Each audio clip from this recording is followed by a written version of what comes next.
ఓం నమ శివాయ శ్రీమాత్రే నమ. మిత్రులకి శ్రేయభిలాషులకి అలాగే నన్ను ఎంతగా ఆదరిస్తున్న యూట్యూబ్ ప్రేక్షకులందరికీ కూడా పేరు పేరు ధన్యవాదాలు.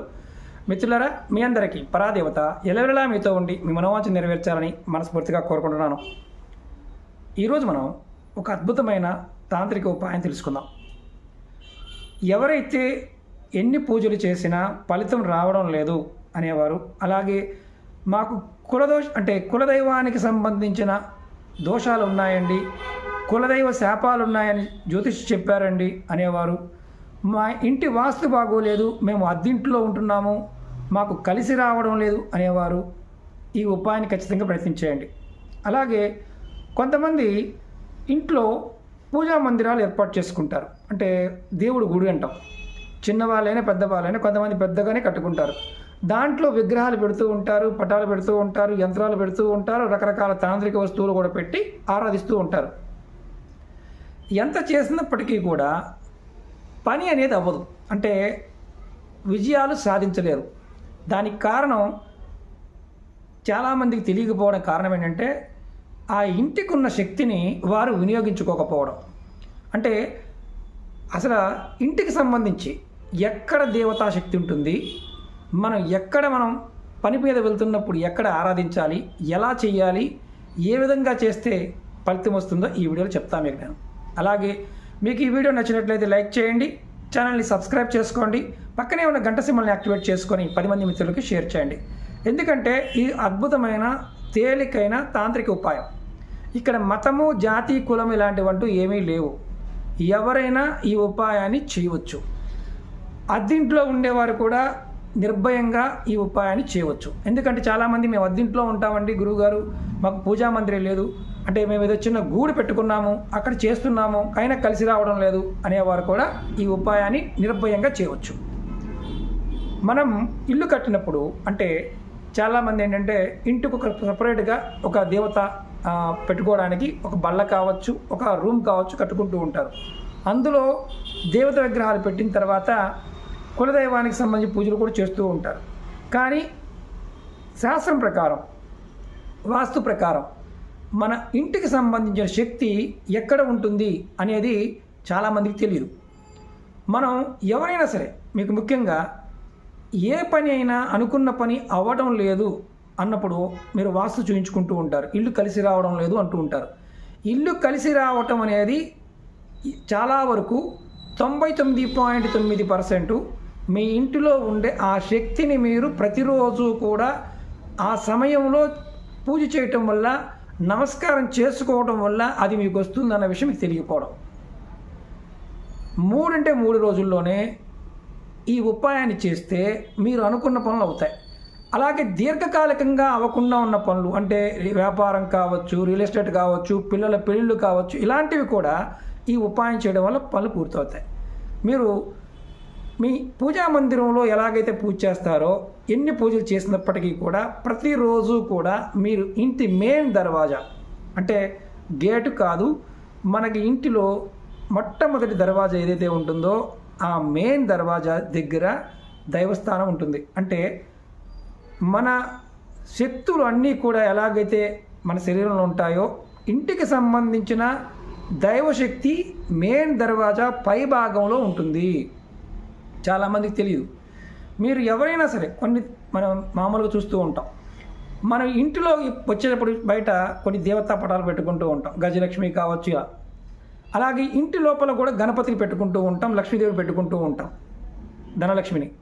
అంటే లక్ష్మి వచ్చేటప్పుడు మనం నమస్కారం చేసుకుంటూ ఉంటాం. అంటే వెళ్తున్నప్పుడు, ఇంటి నుంచి బయటకు వెళ్తున్నప్పుడు తెలుసో తెలియకో నమస్కారం చేసినప్పటికీ కూడా ఫలితం ఉంటుంది. కానీ వాస్తవం ఏంటంటే ఏ పటం ఉన్నా పటం లేకపోయినా సరే గుమ్మం పైన, అంటే కింద గుమ్మం ఉంటుంది, పై కమ్మి భాగం ఏదైతే ఉంటుందో అక్కడ ఆ ప్రదేశంలో ఇంటికి సంబంధించిన ఇంటి శక్తి ఏదైతే ఉంటుందో దైవశక్తి అక్కడ ఉంటుంది.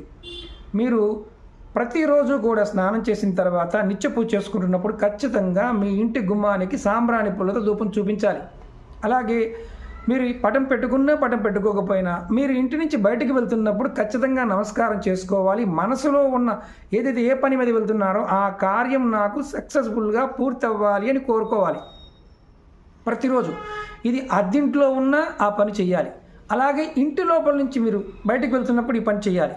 అలాగే మీరు బయట నుంచి ఇంటిలోకి వస్తున్నప్పుడు కూడా మీ మనసులో గుమ్మం పైభాగం చూసి నేను ఏదైతే ఈ ఇంట్లో నేను ప్రవేశిస్తున్నాను కాబట్టి నాకు మనశ్శాంతి, కుటుంబ శాంతి, కుటుంబంలో ఎటువంటి గొడవలు లేకుండా ఉండాలి, అష్టైశ్వర్య భోగభాగ్యాలు కలగాలి, నాకు ఈ ఇల్లు నాకు వృద్ధి కలగాలి అని కోరుకోవాలి. ఇలా మీరు ప్రతిరోజు చేస్తూ ఉంటే మీ జీవితంలో మీరు ఎదుర్కొనే అనేక రకాల సమస్యల నుండి మీరు బయటపడతారు. ఖచ్చితంగా 3 అంటే 3 రోజులు మీరు ప్రయత్నపూర్వకంగా ఏదైనా పని మీద వెళ్తున్నప్పుడు, ఇంటి నుంచి బయటకు వెళ్తున్నప్పుడు కూడా మీరు ఆ పైన ఉన్న గుమ్మానికి, పటాలు లేకపోయినా పర్వాలేదు, గుమ్మానికి నమస్కారం చేసుకొని నేను వెళ్తున్న పని ఖచ్చితంగా దిగ్విజయంగా పూర్తి కావాలి, సక్సెస్ఫుల్గా నేను ఆ పని కంప్లీట్ చేయాలి అని కోరుకుని వెళ్ళొచ్చు. విద్యార్థులు చేయవచ్చు. ఎందుకంటే మన ఇంటిలో దైవస్థానం ఈశాన్య భాగంలో ఉంటుంది. మనం చాలామంది అక్కడే పూజ చేస్తూ ఉంటాం. మన ఇంటికి సంబంధించిన బలం అనేది గుమ్మం పైన మాత్రమే ఉంటుంది. ఇది గమనించాల్సిన విషయం. మీకు ఇప్పుడు అనుమానం ఉంటుంది, నా ఇంటికి 4 దర్వాజాలు ఉన్నాయి గురువు గారు, అంటే తూర్పు వైపు ఒకటి ఉంది, ఉత్తరం వైపు ఉంది, పడమర వైపు ఉంది, నేను ఒక్కొక్కసారి ఒక్కొక్క గుమ్మం దగ్గరికి వెళ్తూ ఉంటాను, అప్పుడు ఎలా అని అడుగుతారు. మీరు చేయవలసింది ఏంటంటే, మీరు ఏ గుమ్మం దగ్గరికి వెళ్ళినా మెయిన్ దర్వాజా మీ ఇంటికి మొట్టమొదటిగా ఆ ఇంటికి గృహప్రవేశం చేసినప్పుడు ఒక దర్వాజా పెడతారు ఇంటి నుంచి బయటికి వెళ్ళడానికి. ఆ దర్వాజా దగ్గర నమస్కారం చేసుకోవాలి పై భాగాన్ని చూసి. ఇది నెంబర్ 1 పాయింట్. మరి మాకు షాపులు గురువు గారు మాకు షట్టరే ఉంది, మరి మా పరిస్థితి ఏంటి? షట్టర్లకి ఇది వర్తించదు. ఓన్లీ గుమ్మం పెట్టినప్పుడు మాత్రమే, అది కూడా చెక్కతో చేసిన గుమ్మాలకి మాత్రమే వర్తిస్తుంది. ఇప్పుడు సిమెంట్ గుమ్మాలు పెట్టాం గురువు గారు, మరి మా పరిస్థితి ఏంటి? ఇది కూడా క్వశ్చన్ ఉంటుంది. మీరు మామూలుగా ఆ భాగం నుంచి వెళ్తున్నప్పుడు నమస్కారం చేసుకుని వెళ్ళటం. అలాగే గుమ్మం కింద భాగంలో ఏదైతే కమ్మి ఉంటుందో దానికి ఖచ్చితంగా వారానికి ఒక్కసారన్నా పసుపుని రాయటం లాంటిది చేయాలి. సిమెంట్ గుమ్మం అయినప్పటికీ అక్కడ కూడా నమస్కారం చేసుకోవచ్చు. 3వ పాయింట్ ఏంటంటే, ఇంకొక అనుమానం ఏంటంటే, అద్దె ఇంట్లో ఉంటున్నాం కాబట్టి ఇది మాకు సరైన దారి లేదు, అప్పుడు కూడా చేయవచ్చా? మీరు ఇంటి నుంచి బయటికి వెళ్ళి ఏదైతే ముఖద్వారం ఉంటుందో, తలుపు ఉంటుందో దాని పైభాగంలో చూసి నమస్కారం చేసుకోండి. ఇంట్లోకి వచ్చేటప్పుడు కూడా అలాగే చేయండి. ఖచ్చితంగా 3 అంటే 3 రోజుల్లోనే మీరు ఏదైతే అనుకుంటారో ఆ సమస్త కోరికలు తీరడానికి అవకాశం ఉంటుంది. అలాగే దీర్ఘకాలికంగా అవని పనులు ఏదైనా సరే ఖచ్చితంగా 16 వారాలు చేస్తే, అంటే ఇప్పుడు రెగ్యులర్గా 16 వారాలు అంటే మనకి ఒక 4 నెలలు 5 నెలలు సమయం మీరు రెగ్యులర్గా చేస్తూ ఉన్న చాలా సంవత్సరాల నుంచి పెండింగ్లో ఉన్న పనులు కూడా అవుతాయి. అంటే ఉదాహరణకి పొలాలు, స్థలాలు, ఇల్లు, ఇలాంటి గొడవలు ఇలాంటివి కూడా ఏదన్నా ఉన్న కొన్ని సంవత్సరాల నుంచి తీరనివి కూడా తీరిపోతాయి. మీ ఇంటి గుమ్మానికి ఆ శక్తి ఉంటుంది. అక్కడే ఇంటికి సంబంధించిన శక్తి అక్కడ ఉంటుంది. చాలామందికి తెలియదు. ఇది ప్రయత్నపూర్వకంగా చేయండి, ఫలితం వస్తుంది. మీరు ఎవరైనా సరే ఇలా రెగ్యులర్గా బయటికి వెళ్తున్నవారు, గుమ్మానికి నమస్కారం చేసుకుని వెళ్తున్నవారు, మీరు ఎవరైనా సరే ఖచ్చితంగా కామెంట్ చేయండి. మీరు ప్రయత్నం చేసిన తర్వాత కూడా ఖచ్చితంగా కామెంట్ చేయండి. ఎందుకంటే ప్రాక్టీస్ చేసినప్పుడు మీకు అర్థమవుతుంది. ఇది ఆడవారైనా మగవారైనా ఎవరైనా చేయవచ్చు. దీనికి నియమ నిబంధన అంటూ ఏమీ లేదు. అంటే పీరియడ్స్ టైంలో ఉన్నాం గురువుగారు, ఎవరైనా మరణించి ఉన్నారు గురువుగారు, ఇలాంటివి ఏమీ లేవు. ఇది నిత్యం చేయండి. మీ ఇంట్లో పూజా మందిరంలో ఎంత శక్తి ఉంటుందో అంత శక్తి మీ గుమ్మానికి ఉంది. అందుకని పూర్వం రోజుల్లో గుమ్మానికి చాలా విశేషంగా పూజ చేసేవారు, నమస్కారం చేసుకుని వెళ్ళేవారు. అలా చేసేవారు ఎవరైనా ఉంటే ఖచ్చితంగా కామెంట్ చేయండి. అలాగే మీకు ఈ వీడియో నచ్చినట్లయితే లైక్ చేయండి, ఛానల్ సబ్స్క్రైబ్ చేసుకోండి, పక్కనే ఉన్న గంట సింబల్ని యాక్టివేట్ చేసుకొని 10 మంది మిత్రులకి షేర్ చేయండి. చాలామంది మిత్రులు అడుగుతున్నారు గురువు గారు మీ అపాయింట్మెంట్ కావాలని. వీడియో డిస్క్రిప్షన్లో నెంబర్ ఉంది, మీరు కాంటాక్ట్ చేయవచ్చు. అలాగే తాంత్రిక వస్తువులు పాయింట్ ఆఫ్ వ్యూలో కూడా ఇంద్రజాల హజోడి లాంటివి కూడా మీకు ఆ నెంబర్కి కాంటాక్ట్ చేస్తే వాళ్ళు చెప్తారు, డీటెయిల్స్ చెప్తారు. మీరు ఎవరైనా సరే ప్రయత్నపూర్వకంగా ఈ ఉపాయాలని ప్రయత్నించేయండి. నమ్మకం లేనివారు, అంటే నాకు నమ్మకం లేదు ఇవన్నీ జరగవు అనుకునేవారు పొరపాటును కూడా ప్రయత్నం చేయమాకండి. అలాగే ముఖ్యంగా ఇంకొకటి ఏంటంటే, ఏ ఉపాయం చేస్తున్నప్పుడైనా సరే మీకు సమయము, సందర్భము, అంటే ఇది ఏ టైం అయినా చేయవచ్చు, ఈ ఉపాయానికి ఎటువంటి నియమ నిబంధన లేదు అని చెప్పాను.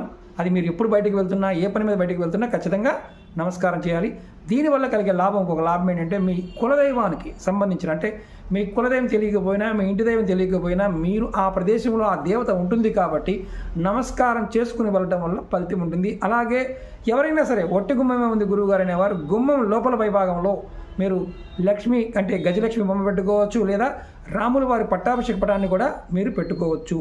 మీరు వెళ్తున్నప్పుడు అలా చెప్పి వెళ్ళినా సరే ఫలితం అనేది ఖచ్చితంగా వస్తుంది. వేరే మతాల వాళ్ళు ఏమీ లేకపోయినా గుమ్మానికి నమస్కారం చేసుకొని మీ కోరిక చెప్పుకొని వెళ్ళండి, ఖచ్చితమైన ఫలితం పొందుతారు. ఎందుకంటే ఇది అనుభవపూర్వకంగా చాలామంది ప్రయత్నం చేస్తూ ఉంటారు. వారి యొక్క అనుభవంలో కూడా ఇవి జరుగుతూ ఉంటాయి. పెద్దవాళ్ళని అడగండి, వాళ్ళు చెప్తూ ఉంటారు. ఓకే మిత్రులారా, ఓం నమః శివాయ, శ్రీమాత్రే నమః.